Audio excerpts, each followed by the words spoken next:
2교시 시작하도록 하겠습니다. 부동산 거래 전자계약 시스템입니다. 전자계약서 작성하면 경제적이고 편리하고 안전하다. 그래서 무조건 전자계약서 작성하면 종이계약서보다 좋다는 취지로 답변하셔야 됩니다. 만약 시험에 나오면. 자, 문제 보도록 하겠습니다. 170페이지 1번입니다. 네? 181페이지. 네, 181페이지 1번 문제네. 181페이지. 옳은 것은 했는데 30회 때 기출문제입니다. 시도지사가 아니라 국토부 장관이 정보체계 구축 운영해야 됩니다. 그 다음에 전자인증 방법으로 신분증명을 할 수 없다 했는데 할 수 있습니다. 공동인증서를 통해서 전자인증 방법 가능하고요. 정보처리 시스템을 이용하여 주택임대차 계약을 체결했다 하더라도 확정일자 신청할 수 없다 했는데 시스템에서 확정일자 자동으로 부여됩니다. 자, 그 다음에 4번이네요. 부동산 거래 신고서 제출한 것으로 보고 해제 신고서도 따로 제출할 필요 없습니다. 주택임대차 신고도 따로 할 필요 없습니다. 5번 거래계약서 작성 시 확인 설명사항이 전자문서 및 전자거래기본법에 따른 공인전자문서센터에 보관된 경우라도 개업공개사항은 확인 설명사항을 서면으로 작성하여 보존하여야 한다 했는데 안에 종이계약서 따로 출력해서 보존할 필요 없습니다. 종이 확인 설명서도 마찬가지고요. 전자계약서를 쓰면 계약서 확인 설명서 둘 다 전자적으로 합니다. 계약서만 전자적으로 하고 확인 설명서는 종이로 하는 게 아니고요. 그러면 이거 전자계약서 만약에 이제 실무에서 하게 되면 작성된 서류를 출력해서 주는 건 아닌 거죠? 주는 거죠? 현실적으로는 출력해서 거의 주죠. 근데 출력해서 안 줘도 돼요. 법적으로는. 예. 현실적으로는 주고는 있는데, 근데 현실적으로는 보통 전세 같은 경우는 전세 자금 대출 받으려면은 종이계약서를 그 확정일자 받은 종이계약서를 은행에 달라고 하나 보더라고요. 그래서 현실적으로는 거의 출력해서 주기는 줘요. 그리고 불러오기를 해서 언제든지 자기 계약서를 확인할 수 있어요. 인터넷상에서. 네, 임대인도 전자계약이라고 플레이스토어, 앱스토어에 전자계약이라고 치면 그 어플리케이션이 있습니다. 여기에서 불러오기 하면 자기 계약 내용 다 확인할 수 있습니다. 언제든지. 안전하다고 했죠. 전자계약서. 정보가 유출될 우려도 없습니다.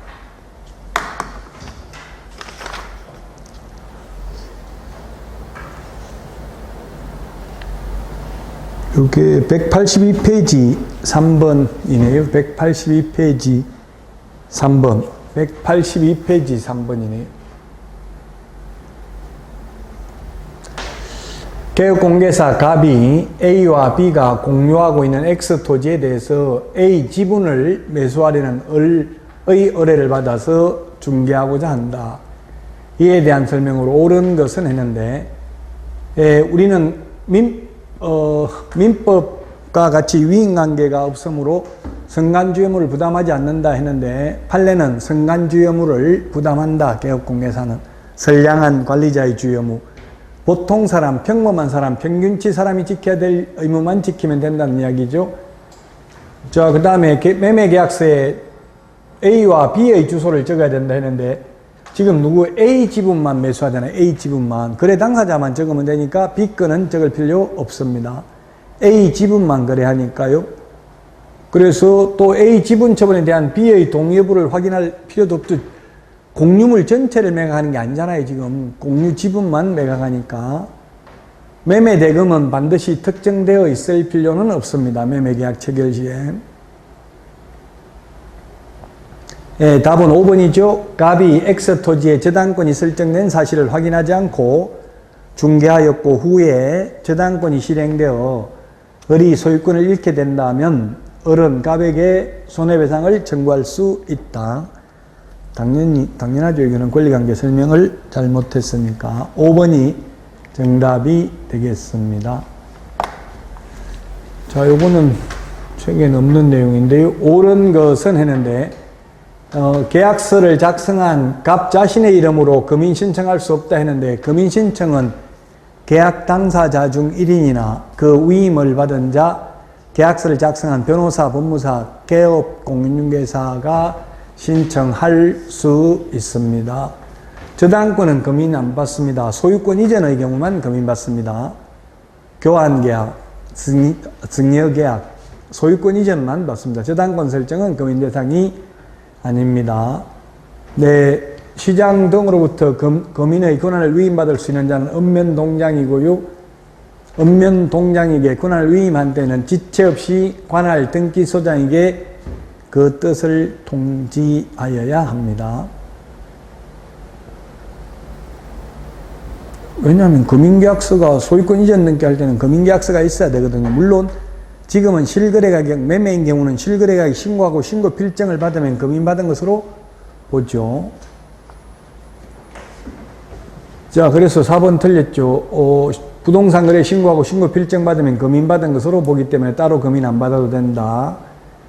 자, 그 다음에 금인계약서에는 진정성을 확인하는 게 아니라 형식적 심사만 합니다. 등기법에서도 등기관이 형식적 심사를 하죠. 실질적 심사를 하는 게 아니고, 진짜 실거래 가격 맞냐, 통장 입금표 가져와라 이런 말 하지 않습니다.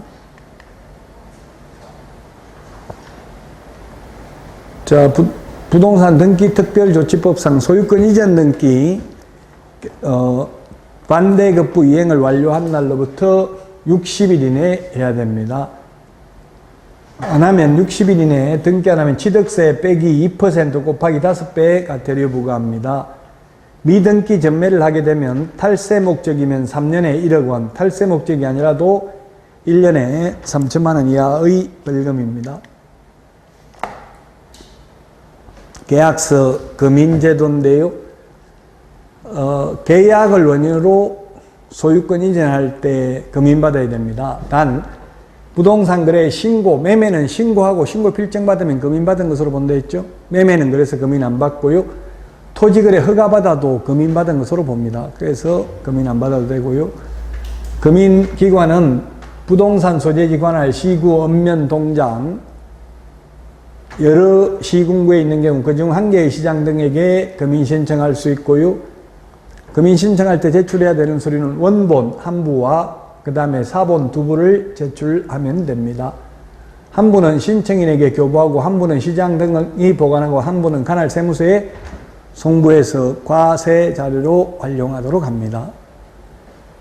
이게 시험에는 거의 안 나와요. 왜냐하면 지금 매매, 계약을 원인으로 소유권 이전하는 게 3개가 있죠. 매매, 교환, 증여 이 3가지가 있는데 매매인 경우는 실거래에 신고하고 신고 필증 받으면 금인받은 것으로 본다고요. 그리고 교환 중개는 저도 한 번도 못 해봤어요. 교환은 중개 가급적이면 안 하는 게 좋습니다. 왜냐하면 교환 가치가 없는 걸 교환 중개한다고요.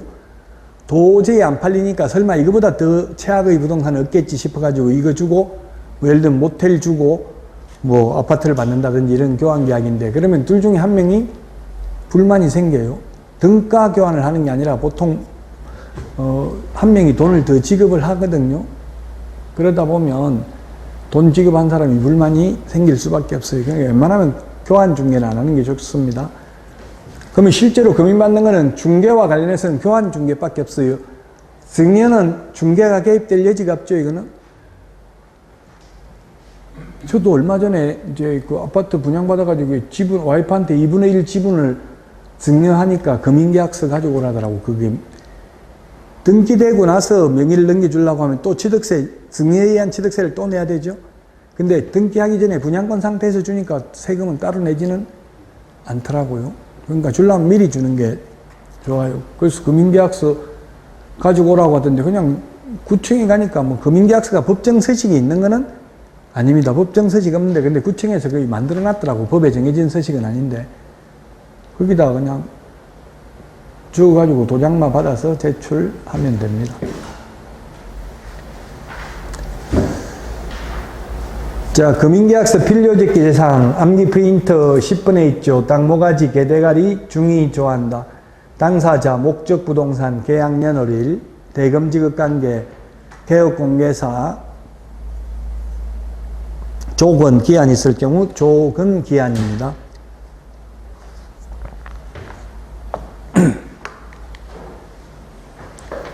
자, 오늘 하는 것 중에서 이제 가장 중요한 게 주택임대차보호법이고요. 그 다음에 명의신탁, 부동산 실권리자 명의등기에 관한 법률입니다. 명의신탁이라는 건 명의를 맡기는 거죠. 남의 이름으로. 자, 명의신탁을 하면 신탁자 5년 이하 이진액이나 2억 원 이하의 벌금에 처하는데 다만 처벌하지 않는 것, 양도담보, 가등기담보, 부동산의 위치와 면적을 특정하여 2 이상이 구분 소유하기로 하고 그 구분 소유자 공유로 등기하는 경우 이걸 소위 상호 명의신탁이라고 합니다. 그 다음에 신탁법에 따른 신탁재산인 사실을 등기하는 경우는 명의신탁에 해당되지 않는다. 특례, 특별히 예외, 명의신탁에는 해당됩니다. 배우자, 종중, 종교단체 명의신탁도 명의신탁에는 해당된다. 다만 특별히 예외적으로 조세포탈, 강제집행의 면탈, 법령상 제한의 회피를 목적으로 하지 않는 경우에는 원래 명의신탁 무효인데 유효하고 원래 처벌하는데 처벌하진 않는다고요. 배우자, 종중, 종교단체 간의 명의신탁은. 자, 명의신탁의 유형, 이자간 명의신탁, 양자간 명의신탁, 삼자간 명의신탁, 그 다음에 계약명의신탁 이렇게 세 가지가 있습니다. 주로 이자간 두 사람 간의 명의신탁입니다. 신탁자 갑이 있고 수탁자 을이 있으면 옛날에 이제 농지의 경우 옛날에는 그 농사 짓고 거기에 거주하고 이렇게 해야만 1년 이상 거주해야 취득할 수 있는 경우도 있었어요. 그래서 갑이 시골에서 있다가 서울에 와서 돈을 많이 벌어가지고 시골에 있는 땅을 사려고 하니까 자기 이름으로 못 사니까 친구 을 이름으로 샀다고요, 땅을. 그 명의신탁을 한 거예요. 돈은 실제로는 갑이 소유자인데 이 명의신탁의 약정은 무효입니다. 무효. 효력이 생기지 않고 등기도 무효이기 때문에 비록 등기는 을 앞으로 되어 있지만 무효니까 갑이 소유자죠. 효력이 발생 안 했으니까. 단 을, 병, 제3자 갑을 병, 제3자 병 또는 정 이렇게 정하기 나름이죠. 만약에 제3자 병이 있다면 병은 제3자는 선악을 불문하고 유효하게 취득합니다. 악이라는 것은 뭐예요? 이 두 사람 간의 관계를 알고 있어도 유효합니다. 그리고 모든 명의신탁 횡령죄의 죄책이 성립하지 않습니다. 판례가. 모두 횡령죄 아니다. 제3자는 선악을 불문하고 유효하게 소유권을 취득한다. 그래서 이 두 사람들이 다 죽었는데 이 상속인들이 최근에 나온 판례를 보면 갑의 상속인이 명의 넘겨달라고 하니까 을의 상속인들이 뭐라고 이야기했냐면 이거 명의신탁 불법이다. 그래서 103조 위반이다. 그러므로 103조 위반 불법 원인거래이기 때문에 이미 지급했으면 돌려줄 필요 없다라고 주장했는데 대법원 판례는 103조 위반은 아니다라는 게 판례의 입장입니다. 반사의 질서적 행위는 아니라는 이야기입니다. 주로 시험에는 민법 시험에 이 3자간 명의신탁, 계약 명의신탁 이 둘 중에서 하나가 출제됩니다. 만약에 매수인이 갑이고요, 매도인이 을이고 수탁자가 병이고 보통 이렇게 갑을병 이렇게 많이 내죠. 자, 갑과 을이 매매 계약을 했습니다. 매매 계약은 유효합니다. 그런데 갑이 을한테 돈을 주고 명의는 병 앞으로 넘기게 했습니다. 이런 약정을 해도 이 등기는 무효이고요. 그로 인한 물권 면능 효력도 무효입니다. 명의신탁 약정도 당연히 무효이고요. 그래서 무효이기 때문에 명의신탁 약정 해지에 의한 소유권 이전 등기 청구는 불가능합니다. 처음부터 효력이 발생 안 했으니까 해지라는 걸 할 수 없다는 이야기입니다. 해지는 장래의 효력을 소멸시키는 거죠. 자, 그러면 이제 병이 제3자 정에게 팔아먹었다면 제3자 정은 선악을 불문하고 유효하게 소유권을 취득합니다. 물론 모두 횡령죄 성립하지 않는다고 했고요. 명의신탁 약정 해제에 의한 소유권 이전 등기는 불가능하지만 무효인 등기 을이 말소 청구해야 되고 안 하면 갑이 을을 대위해서 말소 청구하거나 또는 진정명의 회복 등기를 을 앞으로 신청해 가지고 을 명의로 되면 매매계약이 유효하니까 매매계약에 의해서 갑 명의로 소유권 이전 등기를 격려하는 때에 비로소 갑이 소유권을 취득합니다. 계약명의신탁입니다. 이게 주로 이게 도곡동, 내곡동, MB정권 때 이게 막 뉴스에 계속 많이 나왔는데, 도곡동 땅은 처남 이름으로, 내곡동 땅은 아들 이름으로 샀다고 자기가 이야기했어요. 이명박 전 대통령이. 그분도 법을 모르니까 내 이름으로 사면 땅값 올라가면 주위에 피해 줄까봐 아들 명의로 샀다 하니까 돈은 자금주, 돈은 MB가 내고 매수인은 아들 이름으로 사게 되면 이게 명의신탁이죠. 그럼 명의신탁자 5년 이하의 징역이나 2억 원 이하의 벌금. 근데 검찰 수사 결과 아들 처벌받지 않았어요. 아들 아버지 돈으로 산 거 맞냐 물으니까 아니요. 큰아버지한테 빌렸는데요. 8억. 그럼 어디 입금표 보자 하니까 통장 보자 하니까 아니 현금으로 받아왔는데요. 그래가지고 이자는 줬냐 하니까 예 오늘 주고 왔는데요. 이래가지고 결국 통장으로 준 거 보자 이자 하니까 아니 현금으로 주고 왔는데 그래가지고 그 말 다 믿어가지고 처벌받지 않았어요. 처벌하고 안 하고는 검사 손에 달려있지. 모든 범죄는 검사가 덮어봐주려고 생각하면 처벌 안 되고 검사가 처벌하려고 맘먹고 샅샅이 다 틀면 저도 아마 처벌받을 거 엄청 많을 거예요. 이때까지 살면서 뭔지는 저도 모르는 사이에 죄를 많이 짓고 있다는 이야기입니다. 자, 그래서 명의신탁 약정 무효고 그로 인한 물권 변동 효력도 원래는 무효입니다. 원래는 무효인데 이 매도인이 선의인 경우, 매도인이 선의라는 것은 이 두 사람 관계를 모르는 거죠. 현실적으로 선의일 가능성이 많아요. 악의일 가능성이 많아요. 매도인은.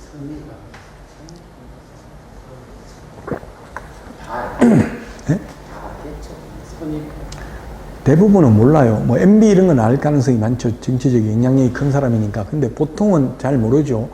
젊은 여자분이 10억 가져와가지고 살려고 하니까 너 네가 번 거 아니지? 어느 놈한테 받았냐? 이렇게 따지고 물으면 존못 아저씨 재수 없어서 안 한다 이렇게 하더라고. 저보고도 어떤 젊은 총각이 존못 아저씨 이렇게 하더라고. 이게 무슨 말 존못. 존예 반대가 존못이래요. 못생긴 아저씨 뭔 헛소리 하냐 이렇게 하더라고요. 존못. 인터넷 찾아봐야 돼. 무슨 말인지도 잘 모르겠어요. 요즘 젊은 분들 쓰는 말. 어쨌든 거의 대부분은 선이라고 봐야 돼. 현실적으로 일반 매매 같으면은 이 사람이 돈 준 사람이 따라온 것도 아니잖아요. 옛날에 그 강동석인가 국토교통부 장관 처제 명의로 그 인천공항 근처 땅 샀어요. 그 왜 처제 이름으로 투기했냐 물어보니까 처제 이름으로 한 게 아니라 처제 지가 하는데 자식도 내 마음대로 못 하는데 처제가 지 돈까지 지가 투자하는데 내가 어떻게 하냐 이러니까 증거가 없잖아요. 따라간 것도 아니니까. 그래서 거의 선이라고 봐야 돼요. 이게 잘 매도인은 빨리 팔아야 되는데 그 돈 너 어느 놈한테 받았냐 신탁자가 누군지 밝혀라 이렇게 말한 사람 없죠. 현실적으로. 그래서 선인 경우 유효하고 등기도 유효합니다. 제3자에게 처분해버리면 제3자는 모든 명의신탁 모두 선악을 불문하고 유효하게 소유권을 취득합니다. 다만 제3자가 수탁자의 배임행위에 적극 가담하면 무효고요. 모든 명의신탁 전부 횡령죄에 해당되지 않는다 했습니다. 위반시 제재입니다.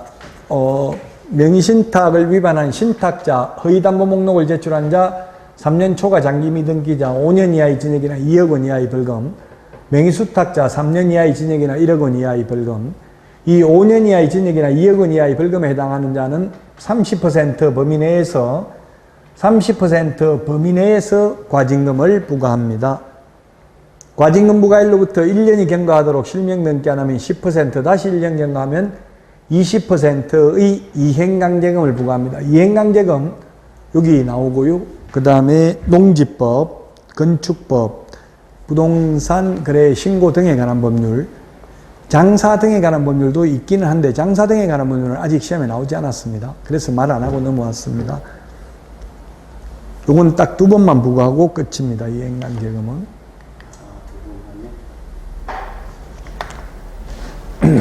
자, 1번 갑과 친구 을을 수탁자로 하는 명신탁 약정을 하고 이에 따라 을은 병소유의 X토지를 매수하여 을 명의로 등기하였다. 이 사안에서 실명법 적용 관련해서 옳은 것은 했는데 갑과 을은 갑 신탁자 계약명신탁 갑이 있고 을 명신탁을 했고요. 갑이 신탁자, 을이 수탁자고요. 병소유 X토지를 매수하여 병소유 X토지를 매수하여 을 명의로 등기하였다. 갑과 을은 위 약정이 무효이다. 명신탁 약정은 무효입니다. 네, 맞습니다. 자, 그 다음에 갑과 을이 위 약정을 병이 알지 못한 경우라면 유효하다. 명신탁은 무효입니다. 명신탁은 무효인데 다만 명신탁이 유효한 것은 예외가 있었죠. 배우자, 종중, 종교단체의 경우만 조세포탈 목적 등이 없는 경우에 유효합니다. 그래서 갑이 매도인이 선인인 경우에 이 등기가 유효하다고 했잖아요. 등기가. 그 명의신탁 약정은 무효입니다. 비극 갑과 을의 위 약정을 병이 알지 못한 경우 갑은 X토지의 소유권을 취득한다. 갑이 취득하는 게 아니라 을이 취득하잖아요. 을 명의로 등기가 됐잖아요. 수탁자. 을이 소유권을 취득합니다. 리얼 갑과 을의 위 약정을 병이 안 경우에 을로부터 X토지를 매수하여 등기한 정은 소유권을 취득하지 못한다 했는데 정이 제3자입니다. 제3자는 선악을 불문하고 소유권을 취득하죠. 다만 제3자 정이 수탁자의 배임행위에 적극 가담한 경우만 무효입니다. 1번이 정답이 되겠습니다.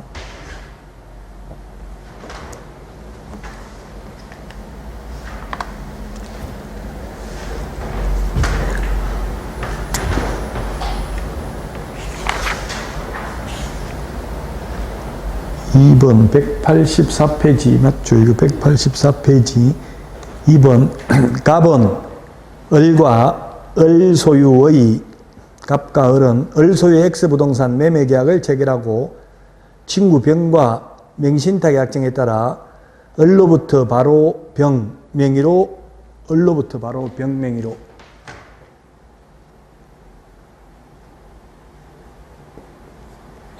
갑이 신탁자고 을이 수탁자고 근데 갑이 매매대금 돈은 지급했으면 등기도 명의도 갑한테로 넘겨줘야 되는데 등기는 병한테로 넘겨주기로 약정했죠. 소위 삼자간 명의신탁이죠. 자, 옳은 것입니다. 옳은 것.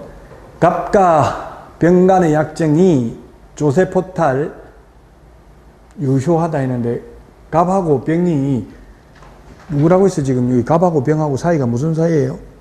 친구는 안 되고 뭘 했어요? 배우자, 종중, 종교단체만 조세포탈 목적이 없으면 유효하다고 했죠? 친구는 안 됩니다. 자, 그 다음에 횡령죄 성립하지 않는다. 모든 맹신탁 횡령죄 모두 성립하지 않는다 했습니다. 갑과 을 사이의 매매계약은 유효하므로 갑은 을을 상대로 소유권 이전 등기 청구할 수 있다. 그렇습니다. 매매계약은 유효합니다. 그 다음에 병이 소유권을 취득하고 갑은 병에게 대금 상당의 부당이득 반환 청구권을 행사할 수 있다 했는데 소유권 취득하지 못합니다. 이 등기가 무효이기 때문에 소유권 취득하지 못하고요. 부당이득은 제3자에게 처분했을 경우에만 부당이득 반환 청구할 수 있습니다. 제3자에게 처분하는 게 없으면 부당이득 받은 게 없어요. 자기 물건이 아니잖아요. 등기가 무효니까. 그래서 틀렸습니다. 옳은 거 3번이 정답이 되겠습니다. 자, 184페이지 3번입니다. 3번. 이게 기출문제 보면 민법도 마찬가지고 이게 사례 중심으로 A, B, 뭐 가벌병 이렇게 나오니까 좀 헷갈려요. 힘들어요, 이게. A 주식회사는 공장 부지를 확보하기 위하여 그 직원 갑과 명의신탁 약정을 맺고 갑은 개업공개사 을의 중개로 병 소유의 X 토지를 매수하여 갑 명의로 등기하였다.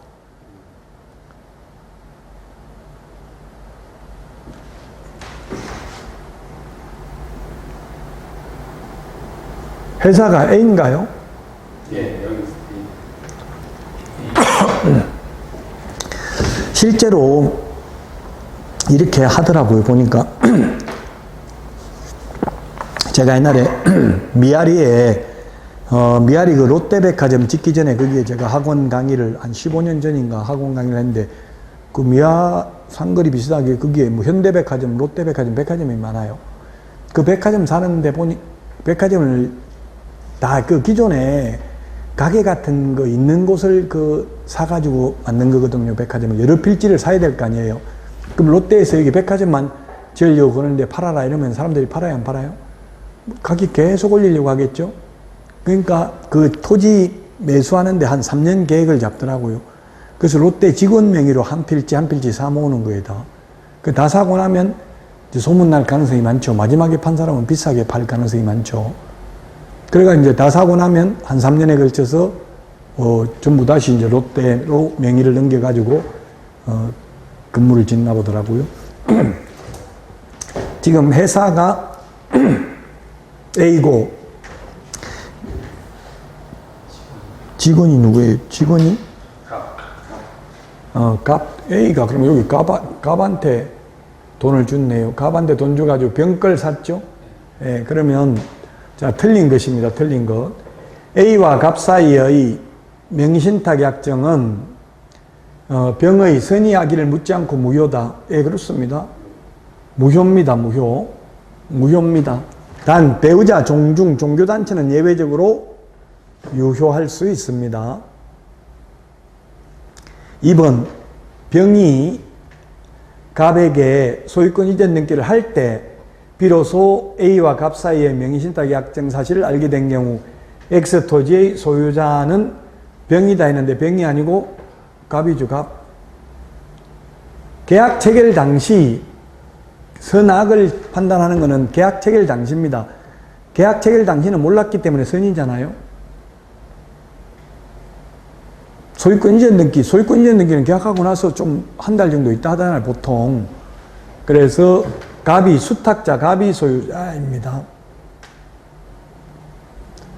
3번 A는 갑에게 X토지 소유권 이전 등기를 청구할 수 없다.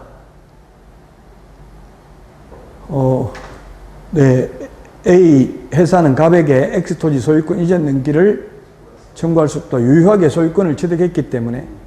근데 실제로는 현실적으로 회사 다니면 직원이 회사 명의로 안 해준다 하면 잘리겠죠, 회사. 현실적으로는 해줍니다만 법적으로는 이제 갑이 소유자가 정당하게 소유권을 취득했기 때문에 소유권 이전 등기는 청구할 수 없습니다. 4번 갑이 X토지를 정에게 처분하고 소유권 이전 등기를 한 경우 정은 유효하게 소유권을 취득한다. 제3자는 선악을 불문하고 유효하게 소유권을 취득합니다. 5번 A와 갑의 명의신탁 약정을 병이 알지 못한 경우 갑은 X토지의 소유권을 취득한다. 예, 갑 수탁자가 소유권을 취득합니다. 계약 명의신탁에서는. 그래서 2번이 답이 되겠습니다. 계약 체결 당시 매도인이 선의인 경우에는 소유권이 물권 맺는 효력이 유효합니다.